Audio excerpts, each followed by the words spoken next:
Hi everybody and welcome to our channel. If you're new, you're so welcome. My name is Jane and my husband Michael is behind the camera. We're British, early retirees, debt and mortgage free and living a thrifty, frugal and money saving life here in Brittany in northwest France. And as it's Christmas, we have made some extra videos for you this year. Some thrifty, easy to make, certainly not expensive recipes from our house to yours, and we really hope that you enjoy them.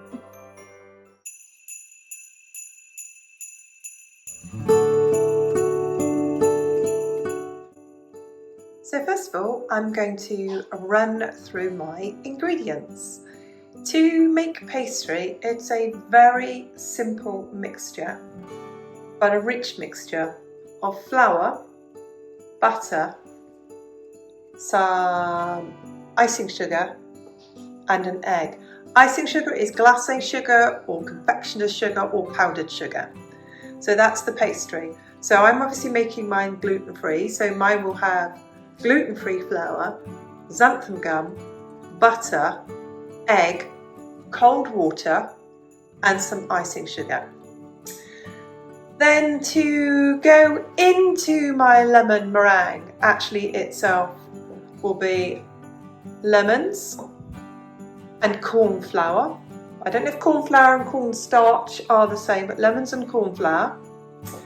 And egg yolks, 6 egg yolks and sugar will go into my base along with cold water. And then for my meringue top will be the 6 egg whites, some corn flour and some sugar.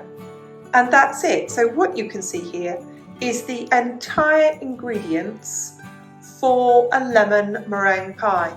Butter is expensive at the moment and eggs are expensive, but whether you make a cake or dessert, it's got an element of a treat too, isn't it? 6 lemons, you can often pick up 6 lemons in a bag. They're not too expensive at all. They've had a really good wash and scrub because I'm going to be using the zest and the juice. So I'm going to zest my lemons and extract the juice, and I'll show you when I have all my ingredients ready. So obviously I'm going to separate the egg yolks from the egg whites and I'll have everything ready to go. So it's very simple and actually not really expensive. And if you were making this with regular flour and not xanthan gum, this wouldn't be expensive at all.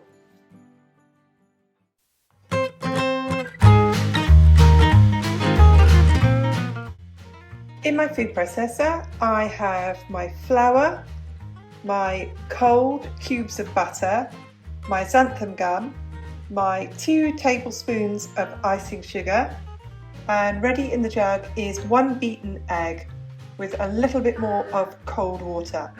So I'm going to use my processor to whiz this up together until it's breadcrumbs, add that to it, and then when my pastry is made, I'll chill it for a while.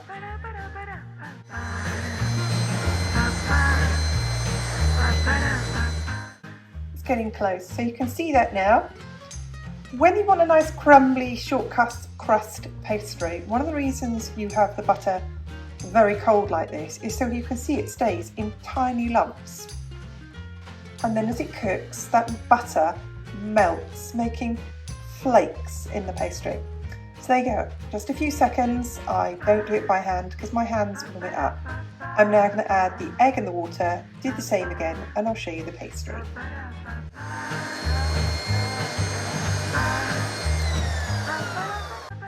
So I added the egg, and I didn't use quite all of it, and I've mixed it up. When I make gluten-free pastry, it's wetter than normal. You get used to doing that as a gluten-free cook, and it's just not the same as regular pastry. So I'll roll this in a bit of flour and I'll put this in the fridge for 30 minutes.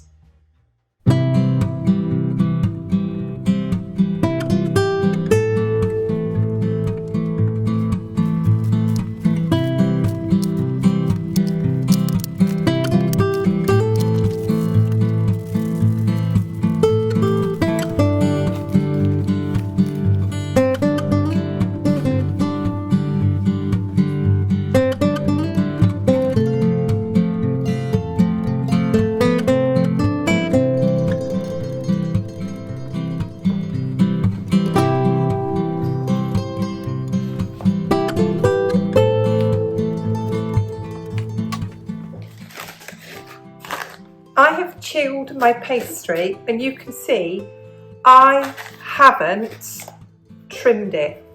Pastry shrinks when you cook it, and I find it easier to trim it once the pastry is cooked.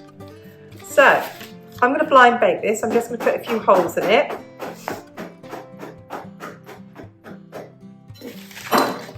I don't have any baking beans or beads, or nor do I want to open a packet of rice or beans. So I'm going to show you what I do. I have my pastry in the tin. I have another piece of paper going in there. And then I have my old, scruffy, a wee bit burnt pie tin. And that's going to go in on top. This is going to go into a hot oven for 15 minutes on 180. I'm then going to open the oven, take the paper and the tin out and put it back in for 15 minutes. I'm then going to check it, 5 minutes. So 15 minutes with the paper and the tin on there, or your baking beads on there. Then I'm going to take it out, take the paper off, take the tin off, and back in the oven for 5 minutes. I'll check it then every 5 minutes to make sure it is cooked the way I like it.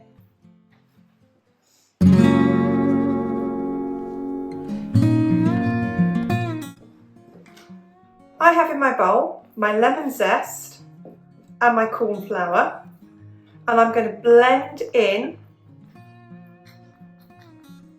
the lemon juice. So I'll give it a good stir to begin with, and I'll blend in the lemon juice, and I'll speed up the editing.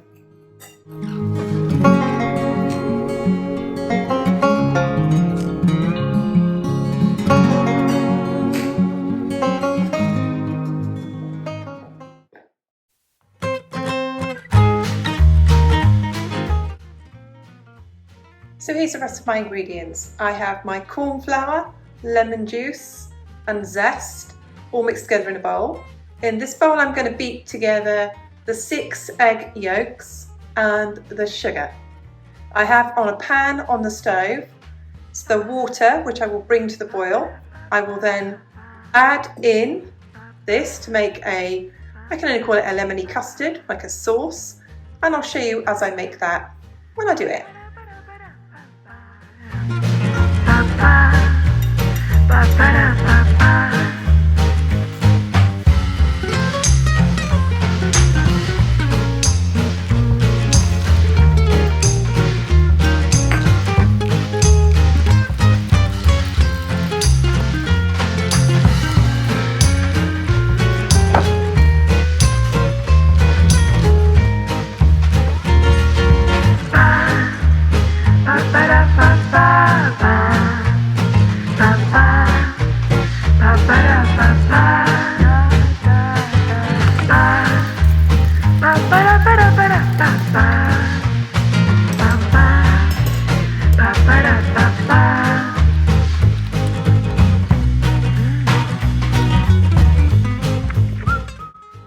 So I've had all the filling over a medium heat, and it's thick, like a very thick custard. And I just kept stirring it until it got all thick. Then I set it to one side.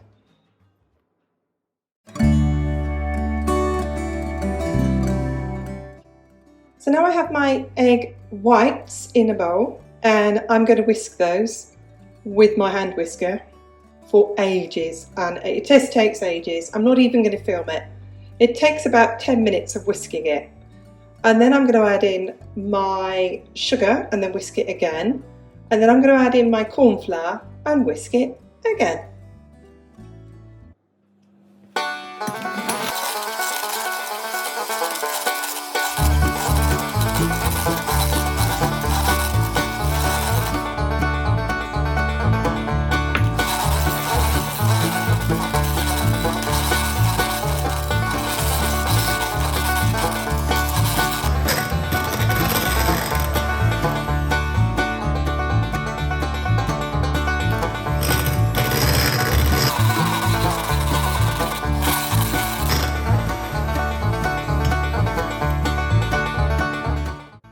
I hope you enjoyed the comedy gold of the meringue going all over the kitchen. I added that in for your entertainment. I'm now going to test it, see if it's thick enough. I should be able to turn this upside down and it should stick to the spoon. If it doesn't, I need to whisk it some more. And it's not falling off. I'm calling that a win. There we go, it's done.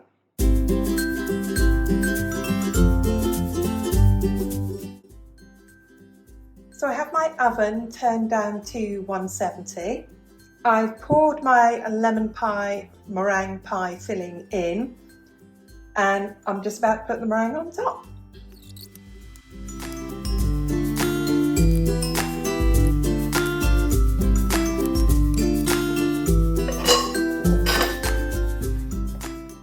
And it's going in the oven.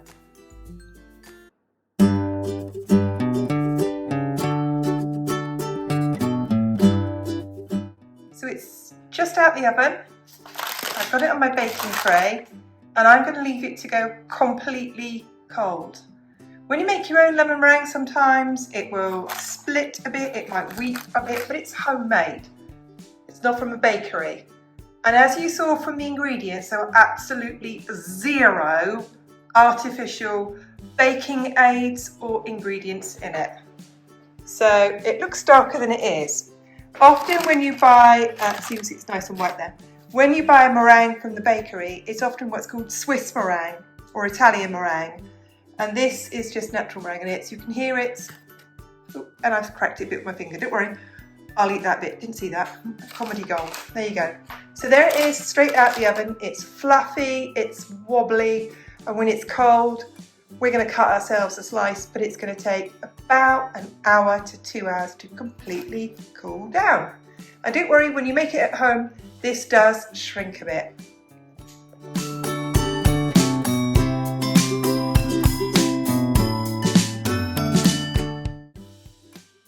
And there is the finished sliced lemon meringue pie. And here it is, I'm going to give it a wobble. You can see it's all wibbly wobbly. It's absolutely fantastic. Now if I bake this again, because this is the first time I've made this with gluten-free pastry, I think I would bake the pastry until it was absolutely and totally dry. Because the lemon meringues, you can see here, the lemon has soaked into the pastry, which is not a bad thing. Lemony pastry is a good thing, but I like it to be crisp. The lemon is set, and it's like a jelly, and the meringue is, and this is so light. It is so light. And there it is. Lemon meringue pie. Perfect for Christmas, as a birthday treat, as a Sunday treat. So simple, absolutely natural, 100% homemade. I hope you enjoy making yours.